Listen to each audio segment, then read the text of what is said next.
I still remember the burning sting of the antiseptic, the harsh fluorescent light overhead, and the echo of my father's voice as he hung up on me.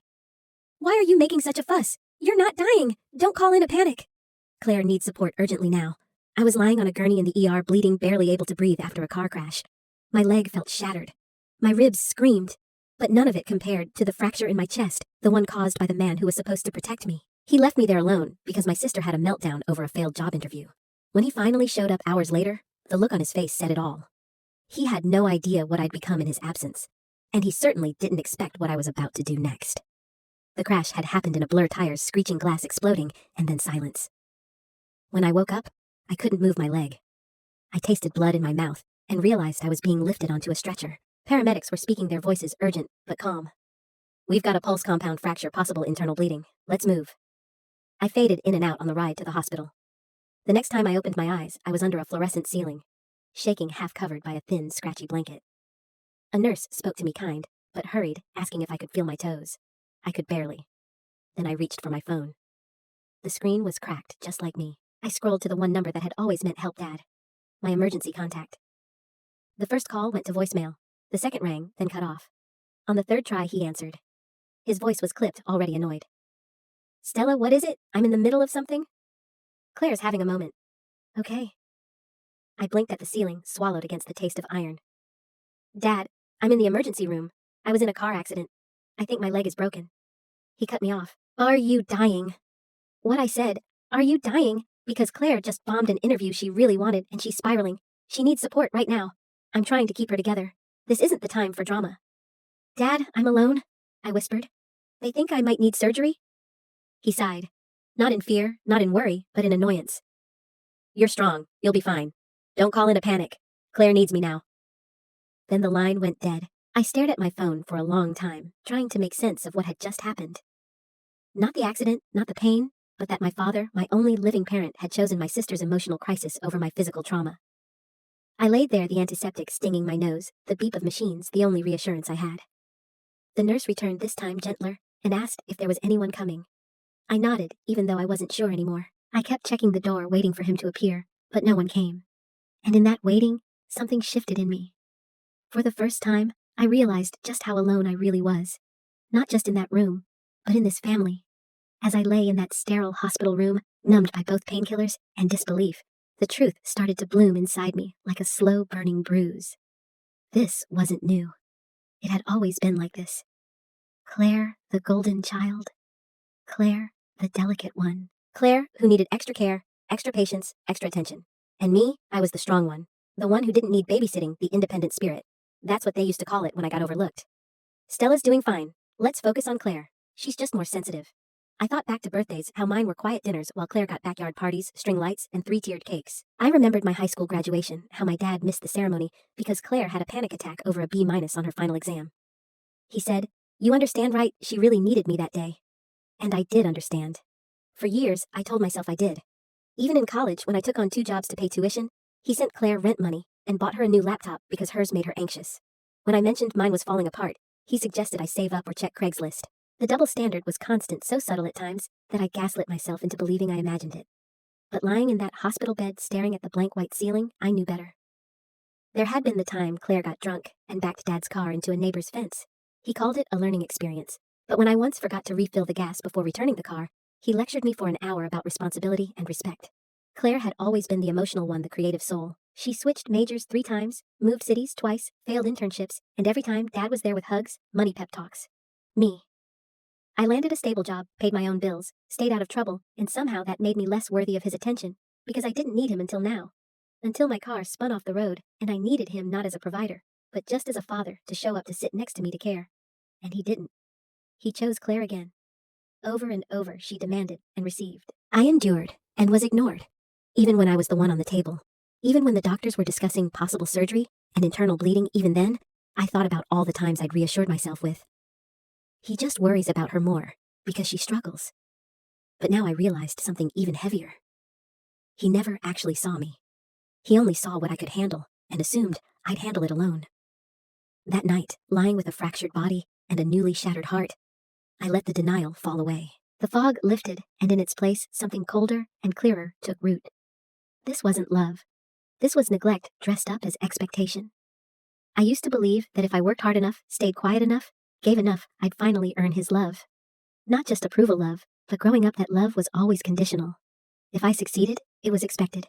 If Claire simply tried, it was praised. When I brought home straight A's, Dad would glance at my report card, nod, and say, "Good, that's how it should be." But when Claire passed a class she'd been failing, he took her out to dinner, posted about it on Facebook, and told the world how resilient she was. I learned early on that competence wasn't celebrated, it was exploited. He leaned on me to help around the house to manage bills when he traveled to keep things steady. Meanwhile, Claire floated through life with a safety net woven from our father's endless second chances. Once when she ran up nearly 2-0 in credit card debt by accident, he bailed her out, then asked me if I could cover the utilities for the next 2 months to help rebalance the household. And I did it because I thought that's what love looked like. Picking up the slack, being the dependable one, always saying, "I understand," while swallowing resentment like bitter medicine. But I didn't understand. Not really. Not until I was lying in a hospital gown with stitches across my side and bruises blooming down my arms. And my father told me plainly, coldly, that I was being dramatic, that my sister's failed job interview was more urgent than my pain, that I wasn't dying, so I shouldn't have called. I remember staring at the wall after that call, trying to process the shame. The worst part wasn't even his rejection. It was how familiar it felt. This wasn't a one-time betrayal. It was the culmination of years of being invisible, unless I was useful. Years of playing the role of the strong daughter, the self-sufficient one, the easy kid. That role had become my prison. I had taught them how to treat me not by speaking, but by enduring, by never asking for more, by always stepping aside for Claire, even when I was bleeding. Even now, it struck me then that if I didn't change the script, no one would. That maybe the most radical thing I could do was stop trying. Stop performing strength for a man who only valued me when I needed nothing. Stop bleeding quietly just to protect the comfort of others. Stop calling it love when it was really control wrapped in praise. Lying there, I realized this wasn't just a car crash, it was a breaking point. And maybe finally that was exactly what I needed. By the time night fell, and I was moved to a quieter room in the trauma wing, the hospital had become a strange kind of sanctuary, cold and impersonal, but still more comforting than the hollow warmth I'd grown used to at home. The nurse dimmed the lights, adjusted the blanket around my cast, and asked softly, "Is your family coming?" I gave the only answer I could. "No." She didn't press, just nodded and said, "Let us know if you need anything." But I did need something I had never let myself ask for before. Protection, not from pain. I could endure pain, but from the people who kept calling it love while watching me break. That's when I reached for my phone again. My hand was steadier now. I scrolled past Dad, past Claire, and tapped on Miss Eliza Grant, my lawyer. I'd worked with her years ago on a housing matter. Nothing major, but she was competent, calm, and kind. And most importantly, she didn't look at me like I was overreacting. When she picked up, I expected to fall apart. Instead, I surprised myself. "Eliza, it's Stella. I'm in the hospital." Pause. "Are you safe?" she asked instantly. "Yes, physically, yes, but I need help. Legal help." I explained everything.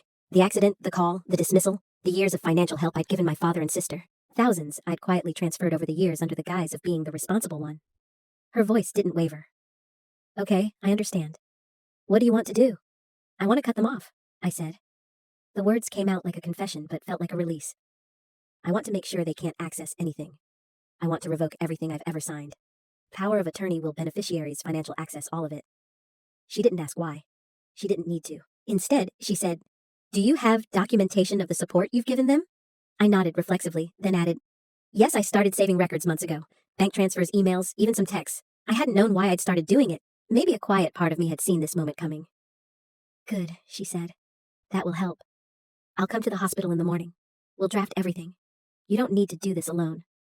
And for the first time in a long time, I believed her. When we ended the call, I sank back into the pillows. The machines around me beeped steady and sure. I wasn't just trying to survive anymore. I was choosing myself. The girl who had always come second. The woman who had always swallowed her voice. She was done performing strength for people who weaponized it. And for the first time, the silence didn't feel like abandonment. It felt like space. Space to breathe. Space to begin again. Eliza arrived the next morning, just as the sun began slipping through the narrow blinds. She was dressed in a sharp navy suit, hair pulled back, briefcase in hand. A quiet force of clarity amid the hospital's haze of beeping machines and antiseptic air. "Morning, Stella," she said with a small, firm smile. "Let's get to work."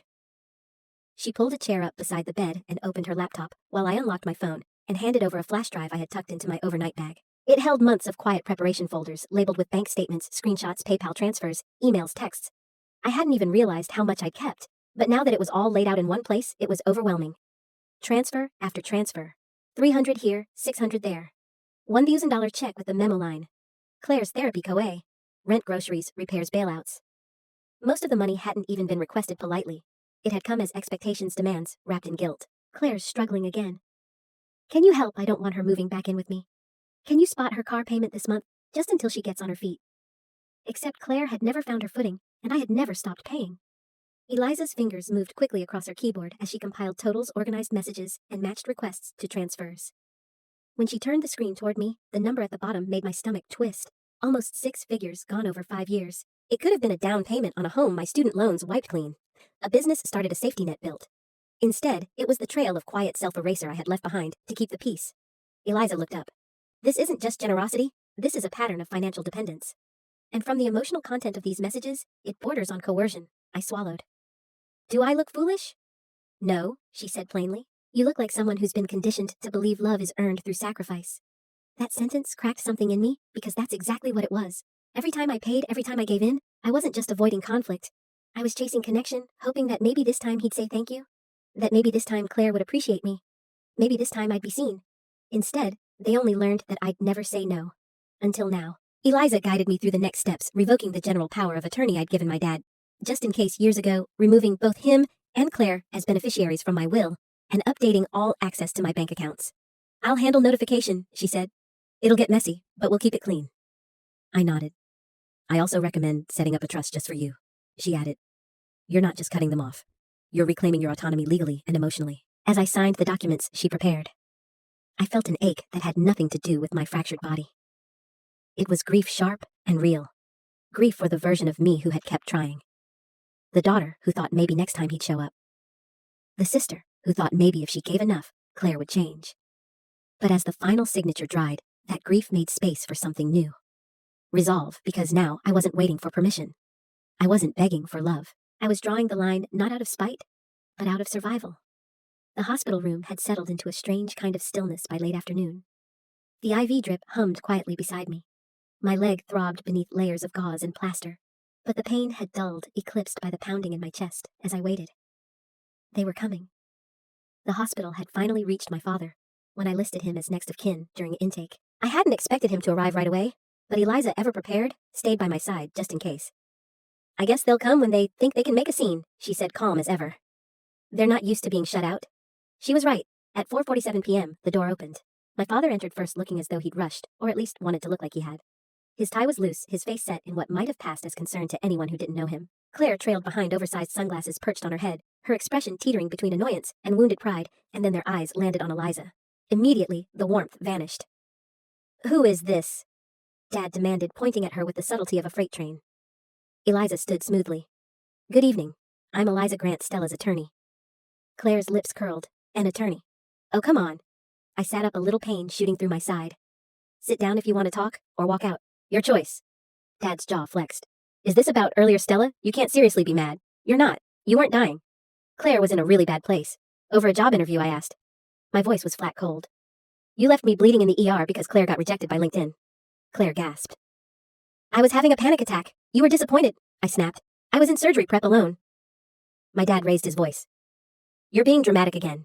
You always turn everything into a crisis. That line again. It hit like a slap. Eliza, I said, still staring at them. Would you mind playing the message? She nodded, took out her phone, tapped twice. The room filled with the harsh buzz of a speaker. Why are you making such a fuss? You're not dying. Don't call in a panic. Claire needs support urgently now. Claire's voice came through next, faint but clear. You're so self-centered, Stella. Can't you see I'm spiraling? Then the call cut off. Silence. Utter damning silence. My father looked stunned. Claire turned pale. Did you record us? He growled. Yes, after you hung up on me. Something told me I might need proof when you started spinning the story. My father's face flushed red. This is insane. You've lost your mind. No, I said, steady now. I finally found it. Eliza stepped forward, papers in hand. As of today, Stella has formally revoked all financial access and responsibilities toward either of you. This includes power of attorney shared accounts and any future legal or medical authorizations. You are no longer entitled to anything connected to her name or resources. Dad snatched the paper from her hand. You can't do this. She can, Eliza said coolly. And she has Claire lunged forward. But I need help. I'm looking for jobs. I can't go back to mom's. That's not my problem anymore. I said, voice like steel. You've had years of lifelines. I was the one bleeding this time, and you still made it about you. Your family, Dad shouted. No, I said your blood. That's not the same thing. He stared at me, eyes wild after everything I did for you. You raised me to be responsible so I could fund your irresponsibility. That's not parenting. That's dependency. They didn't argue after that. They just stared, stunned, sputtering, defeated. And when Eliza opened the door with a quiet nod, they walked out of my life. No more performances. No more pleading. Just the cold, clean sound of a closing door.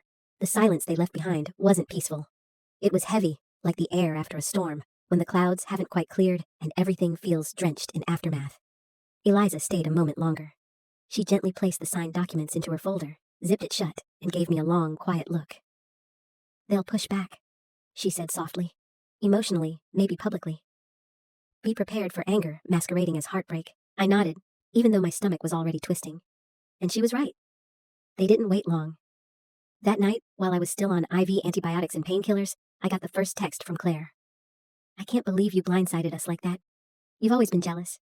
You wanted to humiliate me in front of him. A minute later. You're not a victim. You just like playing one now that it gets you sympathy. Then my father. This is a betrayal, after all we did for you. I paid for your braces, your summer camp, your childhood, and this is how you repay me. Each message chipped at the shell I'd started to build, but I didn't respond. Eliza had told me, silence is power. Let your attorney speak for you. Let your boundaries speak louder than any reply. So, I muted their numbers. I let the phone buzz itself into irrelevance, but it didn't stop there. 2 days after being discharged hobbling at home on crutches, I opened Facebook and saw it. A vague post from my father. Sometimes the ones you love most hurt you the deepest, especially when they forget where they came from. Dozens of pitying comments followed. Aunt Lorraine posted a comment dripping with passive aggression. We raised our kids better than that. Loyalty is everything. I didn't respond. But what stunned me wasn't their smear campaign. It was who stayed silent and who didn't. My cousin Jules, who I hadn't seen since a family barbecue 3 years ago, sent me a private message. Hey, I just want you to know I believe you. I saw how they treated you. Claire was always the storm, and you were expected to be the umbrella. That wasn't fair. I cried harder at that message than I had at any point in the hospital because someone saw me finally clearly without me having to explain. Then, there was Emily from work, who dropped off groceries without asking, and my friend Nora, who texted, You don't owe anyone your survival. Piece by piece, I realized I wasn't alone. The people who really cared didn't need an explanation or justification. They didn't twist my pain into drama or gaslight me with fake nostalgia. They just showed up. And slowly, I began to show up for myself too. I returned to therapy. I really talked not to defend my past, but to unpack it, to understand why I'd stayed so long in a system that fed on my silence. My therapist said something I'll never forget. You weren't loved for who you were. You were rewarded for what you gave. That's not love. That's transaction. It hit like